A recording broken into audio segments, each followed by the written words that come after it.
Bienvenidos a la clase en vivo número 2 de la unidad curricular Legislación Tributaria Internacional. Quien les habla es su tutor, Alfredo Blanco. En esta oportunidad vamos a hablar sobre los tratados y convenios internacionales. Los tratados y convenios internacionales, conocidos técnicamente como Convenios para evitar la doble imposición, CDI, en un sistema mundo caracterizado por la libre circulación de capitales y la rigidez de las fronteras fiscales. Los CDI operan como los tratados de paz de la geoeconomía, delimitando dónde termina la potestad tributaria en un estado y dónde empieza la de otro. El proceso de celebración y ratificación de tratados. Debemos analizar este fenómeno no como una secuencia de actos administrativos aislados, sino como un proceso de validez e integración normativa. Este proceso opera en la intersección de dos sistemas jurídicos autónomos, pero coordinados. El ordenamiento internacional, representado por la Convención de Viena de 1969, y el ordenamiento constitucional doméstico de cada Estado soberano. Este tópico analiza la dimensión puramente jurídica de los tratados regidos por la Convención de Viena sobre el derecho de los tratados. Los tratados no son meros pactos políticos, son contratos, leyes internacionales cuya validez depende del estricto cumplimiento de formalidades solemnes.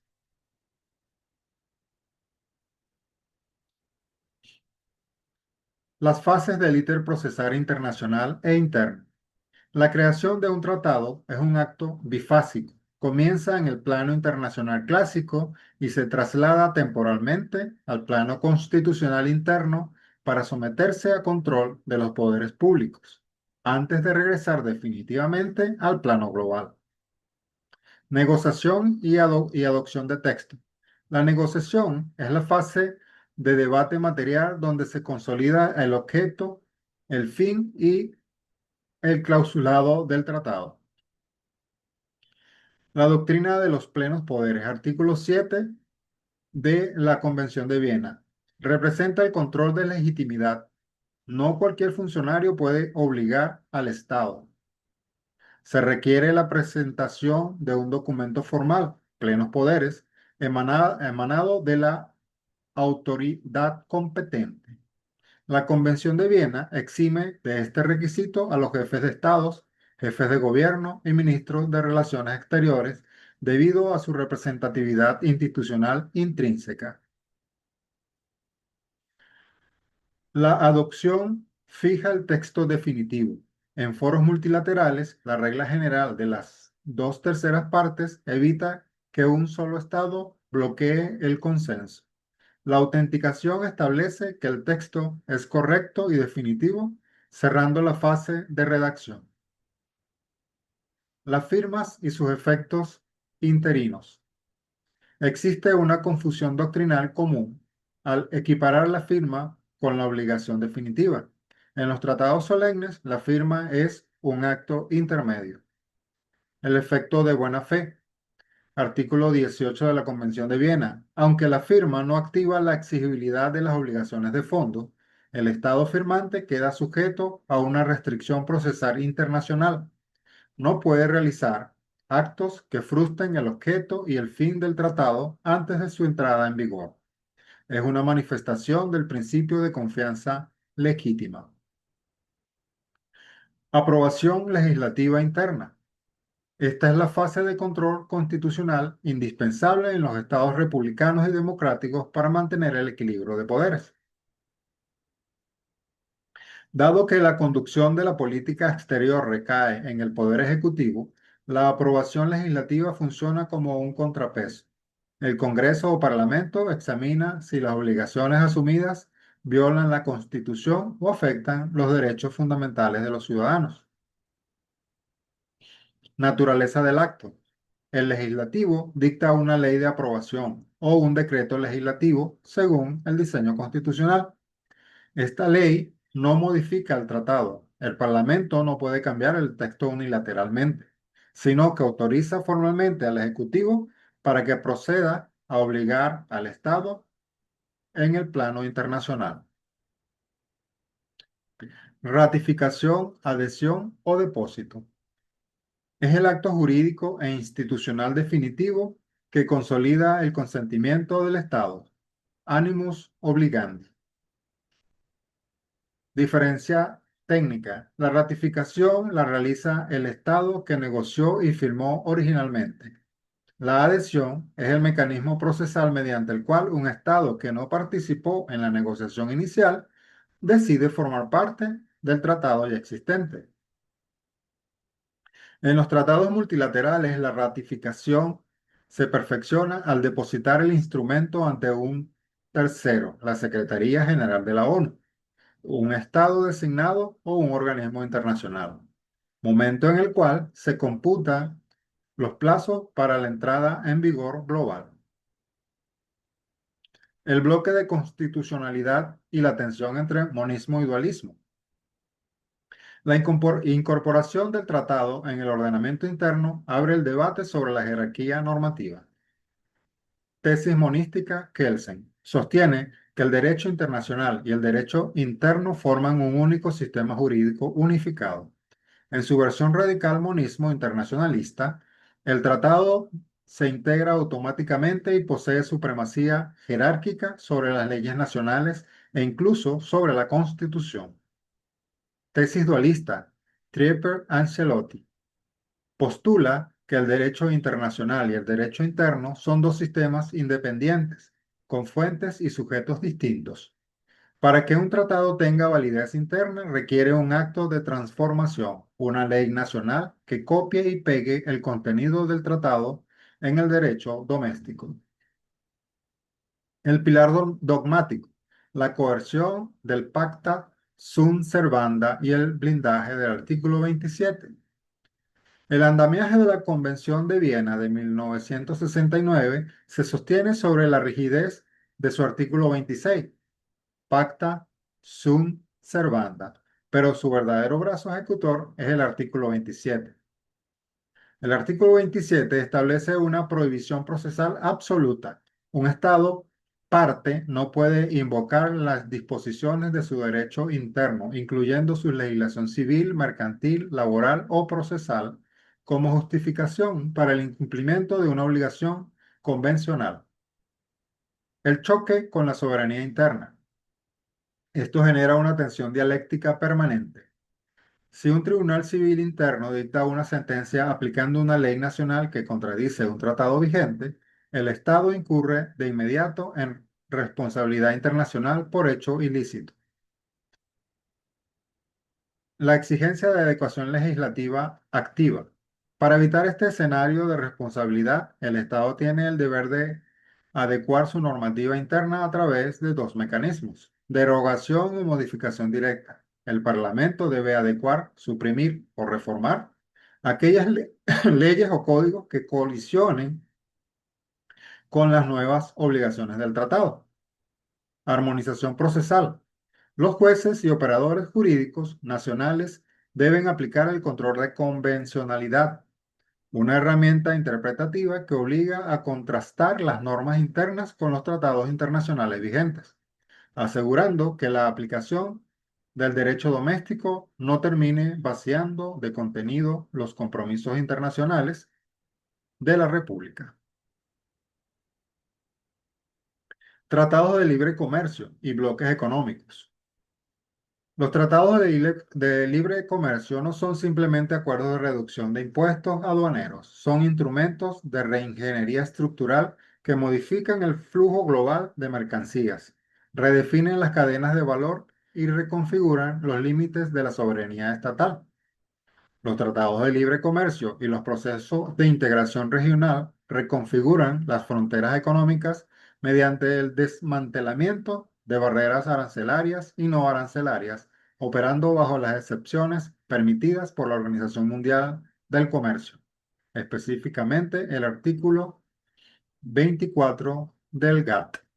El marco regulatorio global, el artículo 24 del GATT y la excepción al multilateralismo. El sistema de comercio multilateral, regido por la Organización Mundial del Comercio, se sostiene sobre el principio fundamental de la nación más favorecida. Artículo 1 del GATT. Este principio dicta que cualquier ventaja a favor o inmunidad arancelaria que un Estado otorgue a un producto originario de otro país debe extenderse de forma automática e incondicional a los productos idénticos de todos los demás miembros de la Organización Mundial del Comercio. El artículo 24 del GATT funciona como una excepción jurídica y geopolítica planificada a esta regla. Permite la creación de tratados de libre comercio y uniones aduanales bajo condiciones estrictas. Debe eliminarse el arancel para lo esencial del intercambio comercial entre los países firmantes.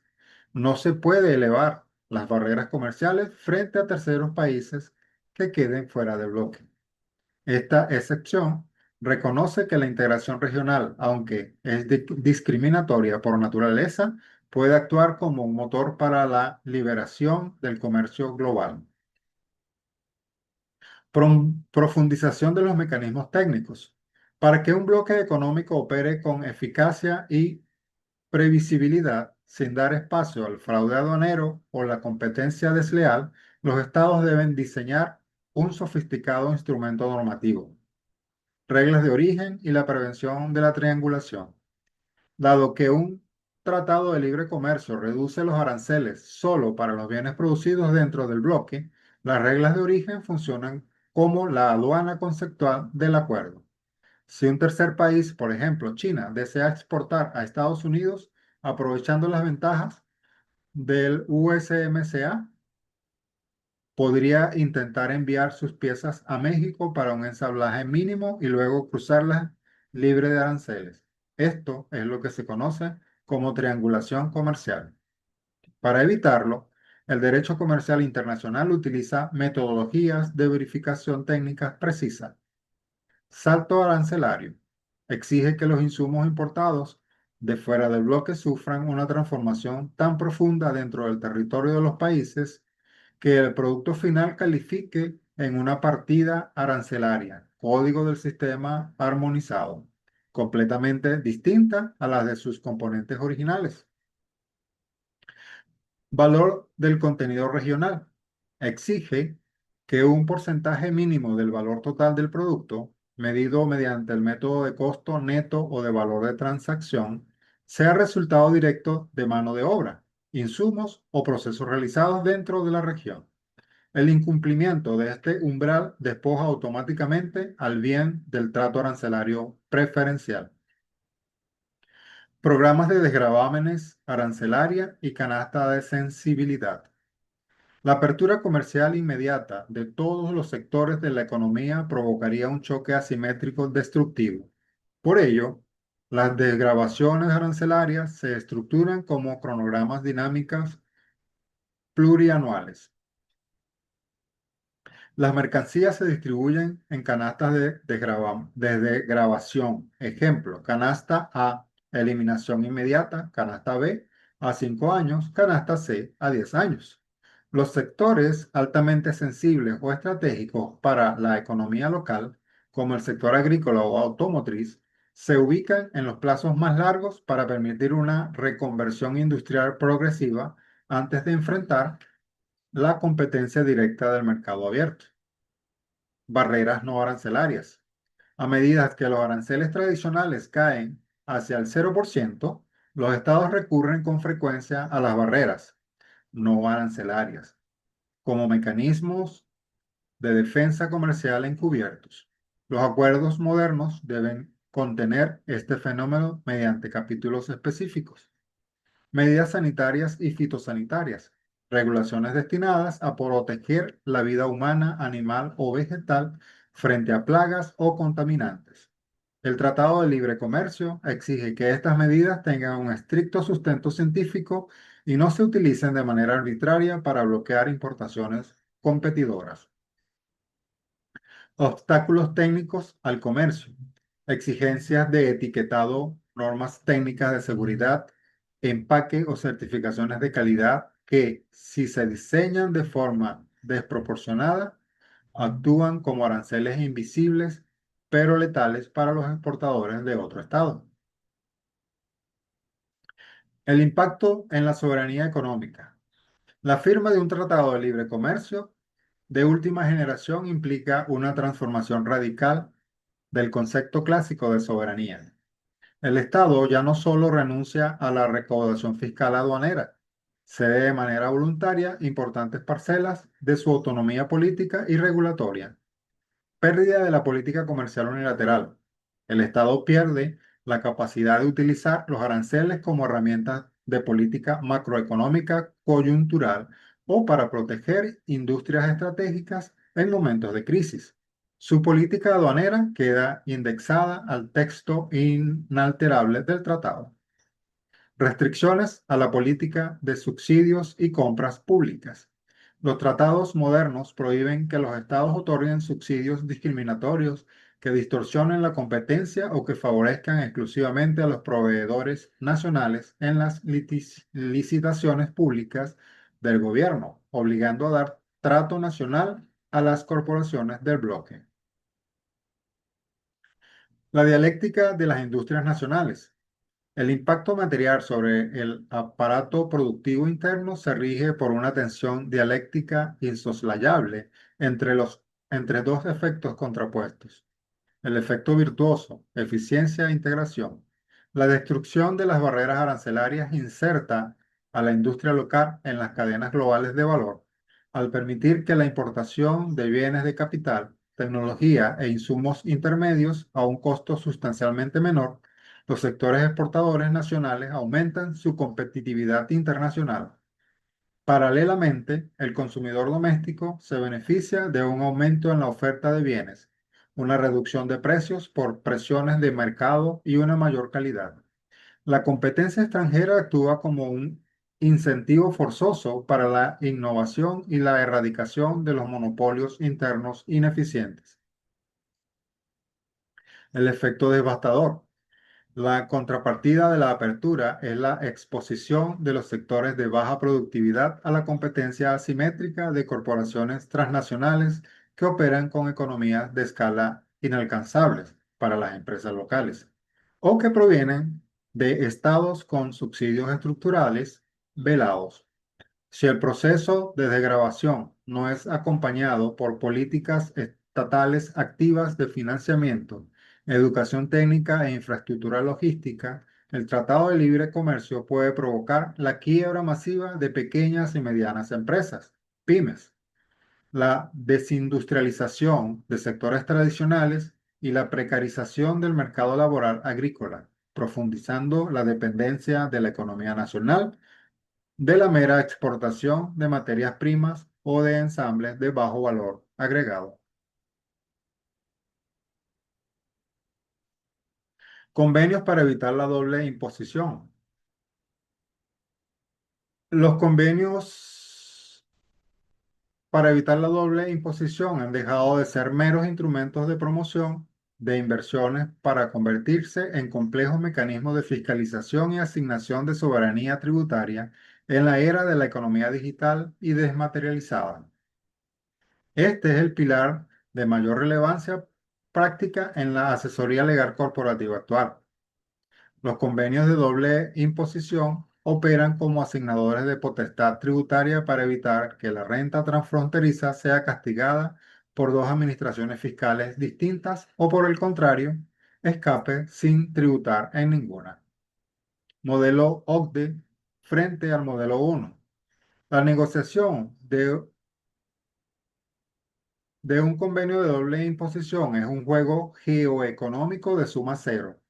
La renta generada para una corporación transnacional en un territorio no residente solo puede gravarse plenamente en un extremo o repartirse bajo tasas limitadas.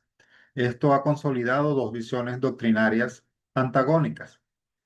A, el modelo de convenio de la OCDE, foco en la residencia, diseñado para los países industrializados exportadores de capital. Su premisa económica es que la inversión internacional se estimule si la carga tributaria en el país de destino es mínima.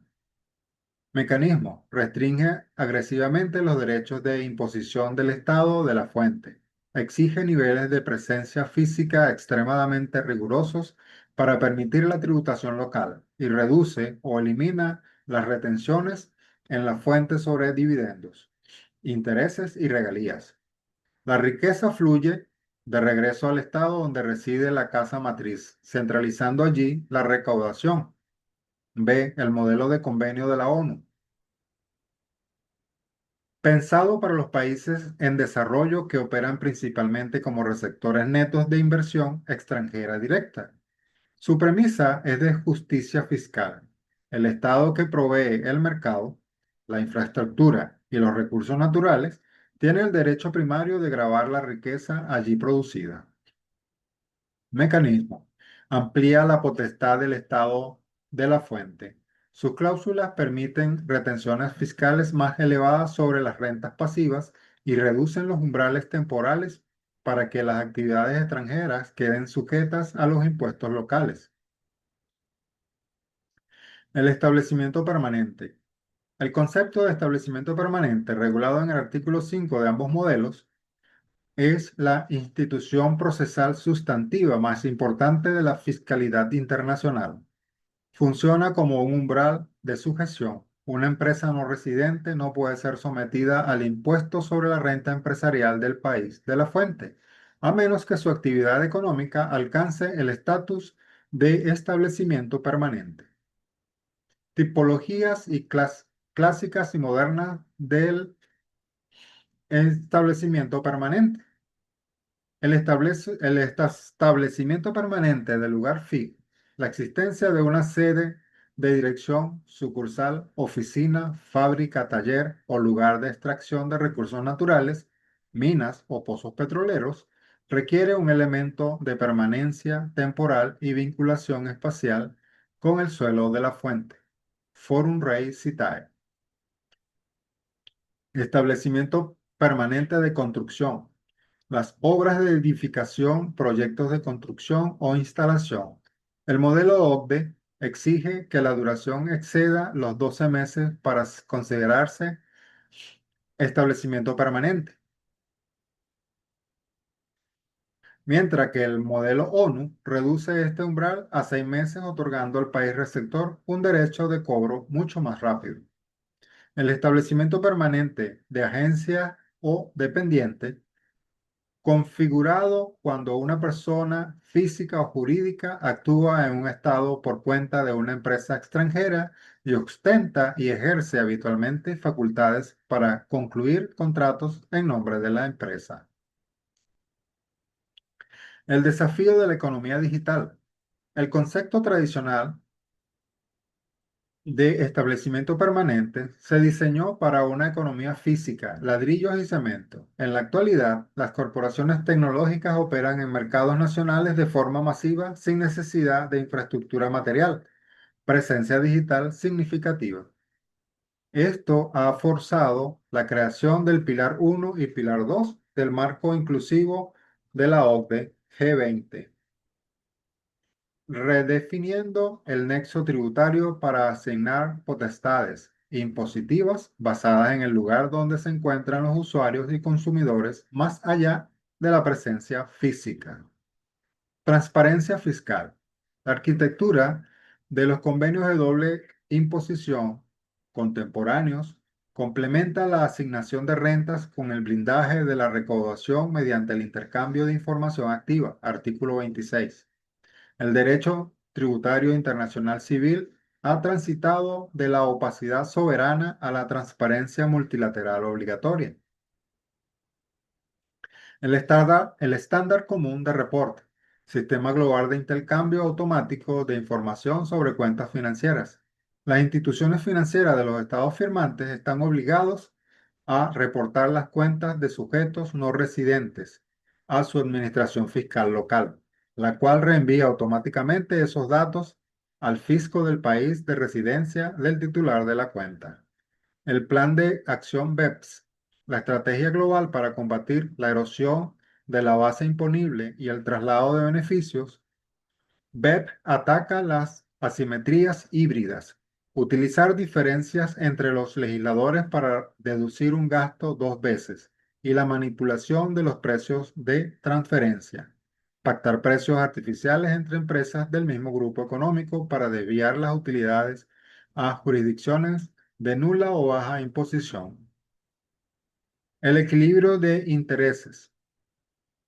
Los convenios de doble imposición operan bajo una tensión constante entre dos objetivos de política económica: otorgar seguridad jurídica al inversor legítimo y evitar el fraude de los planificadores fiscales agresivos.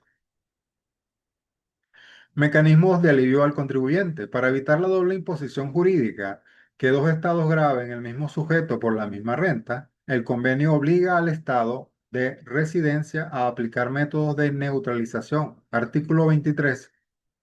Método de exención. El estado de residencia declara exenta la renta que por los términos de convenio ya pagó impuestos en el país de la fuente. Método de imputación. Crédito fiscal. El estado de residencia permite al contribuyente restar el impuesto nacional que le corresponde pagar sobre su renta mundial en monto del impuesto que ya efectivamente pagó en el extranjero. Freno de mano soberano. El instrumento multilateral y la cláusula PPT. El abuso de los tratados llevó a la creación del instrumento multilateral, una herramienta del derecho de los tratados que modifica un bloque de los convenios de doble imposición del mundo sin necesidad de renegociaciones bilaterales. El instrumento multilateral introduce de forma obligatoria la cláusula del propósito principal, PPT. La cláusula del propósito principal faculta a las administraciones tributarias locales a denegar los beneficios del convenio de doble imposición. Si tras analizar los hechos y circunstancias del caso resulta razonable concluir que obtener ese beneficio fiscal era el propósito principal o uno de los propósitos principales de la transacción o de la constitución de la estructura societaria. Con esto, el derecho tributario internacional consagra la forma definitiva, el principio de prevalencia de la sustancia económica sobre la forma jurídica.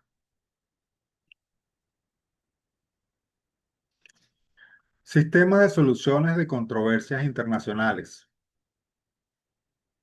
Para dotar de más alto rigor técnico el análisis de los sistemas de solución de controversias internacionales, debemos comprender este fenómeno como la juridificación de las relaciones de poder globales, el tránsito desde la diplomacia de cañonero o las represalias discrecionales hacia el arbitraje institucionalizado representa la creación de una superestructura procesal diseñada para dar estabilidad, previsibilidad y continuidad a los flujos globales de mercancías y capitales. Cuando el cumplimiento de los tratados genera fricciones, el derecho institucional contemporáneo sustituye las represalias diplomáticas o las demostraciones de fuerza por mecanismos jurisdiccionales y arbitrales especializados, dotando al sistema de seguridad jurídica predecible. Históricamente, los conflictos derivados de la interpretación o ruptura de un tratado se resolvían mediante mecanismos de autotutela, bloqueos navales, rupturas de relaciones diplomáticas, o mediante la negociación bilateral directa, donde el Estado con mayor peso político o militar imponía sus condiciones. El sistema internacional contemporáneo sustituye este modelo por mecanismos de heterocomposición, delegando la resolución del conflicto en un tercero neutral, un tribunal judicial o un panel de árbitros. Esto transforma una disputa política subjetiva y volátil en un litigio procesal técnico, regido por el derecho internacional aplicable, donde las partes se someten a un procedimiento preestablecido y a una decisión vinculantes. Principales tribunales y foros especializados. El mapa de la resolución de disputas internacionales se divide según la naturaleza de los actores y la materia. La Corte Internacional de Justicia, el litigio interestatal puro, ubicada en La Haya, es el máximo órgano judicial de la comunidad internacional. Su diseño procesal mantiene la estructura clásica del derecho internacional público. Solo los estados pueden ser partes En los casos contenciosos, artículo 34 del Estatuto, las corporaciones privadas y los individuos están completamente excluidos de este foro. Naturaleza del conflicto. Resuelve disputas de alta intensidad geopolítica, delimitaciones de fronteras terrestres, trazado de líneas de bases marítimas o violaciones de convenios soberanas como la de relaciones diplomáticas.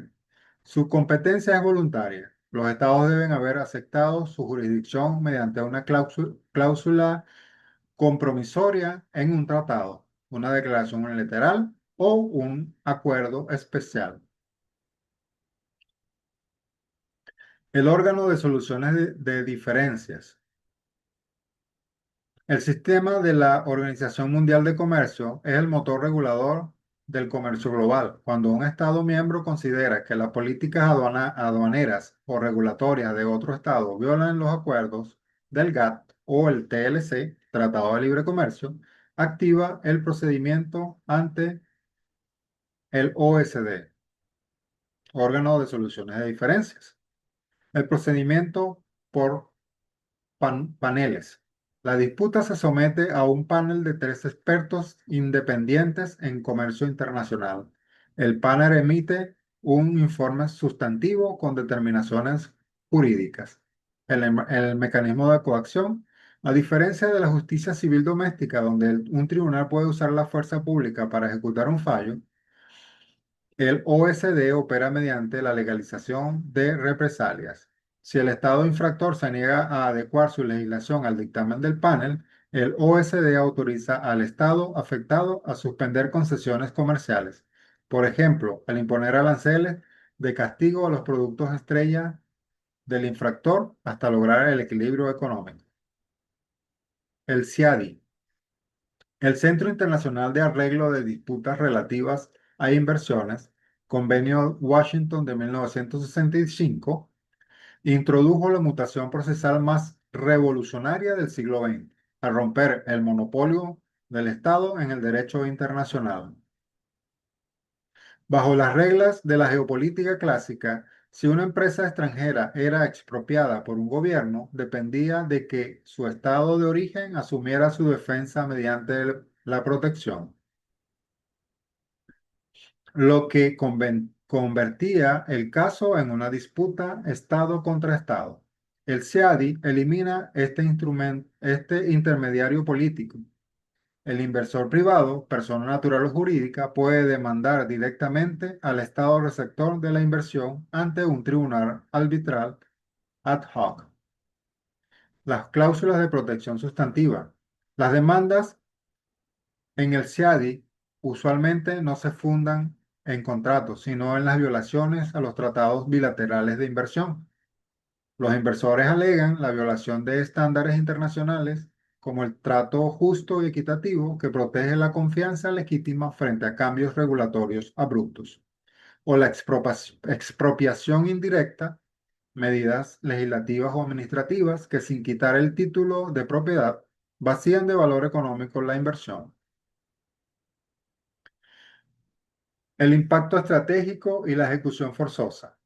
La efectividad de cualquier sistema procesal se mide por la eficacia de su fase ejecutiva. En este punto, el arbitraje internacional de inversiones ostenta un diseño de una rigidez técnica sin precedentes que condiciona directamente la soberanía financiera de los estados. El régimen de ejecución del artículo 54 del convenio CIADI. El laudo dictado por un tribunal CIADI no está sujeto a apelación ante las cortes locales de los estados partes y los motivos de anulación interna están severamente restringidos a causales formales ante un comité anulador del propio centro. El artículo 54 establece una obligación procesal contundente. Cada estado contratante reconocerá todo laudo dictado conforme a este convenio como obligatorio y ejecutará las obligaciones pecuniarias impuestas por el laudo dentro de su territorio, como si tratara de una sentencia firme dictada por un tribunal de dicho estado. La asimilación al derecho civil local. Este artículo obliga a los códigos procesales civiles de los estados firmantes a dar al laudo internacional el mismo tratamiento que a una sentencia dictada por sus propios jueces nacionales. El inversor exitoso puede solicitar el embargo de bienes comerciales del Estado demandando ante los tribunales de cualquier país del Convenio de Washington. La rigurosidad procesal como defensora del patrimonio público.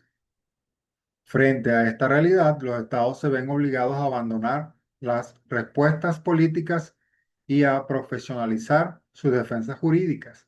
Un litigio ante el CIADI o la OMC exige la conformación de equipos técnicos de alto nivel, expertos en derecho internacional, economistas, peritos financieros, capaces de articular excepciones procesales complejas, como la falta de jurisdicción del tribunal, el no agotamiento de recursos internos o la defensa del poder de policía del Estado para regular en favor de la salud o el medio ambiente. La seguridad jurídica procesal opera, por tanto, en doble sentido. Ofrece al inversor extranjero un entorno predecible donde su capital no depende del arbitrio político local y ofrece al Estado un marco de legalidad técnica donde, si diseña y ejecuta sus políticas públicas con el debido sustento legal y técnico, puede defender con éxito sus recursos estratégicos y su presupuesto público ante la comunidad internacional. Con esto hemos llegado al final de nuestra clase en vivo número 2 y esperando que tengan éxito en sus actividades sumativas, se despide de ustedes Alfredo Blanco.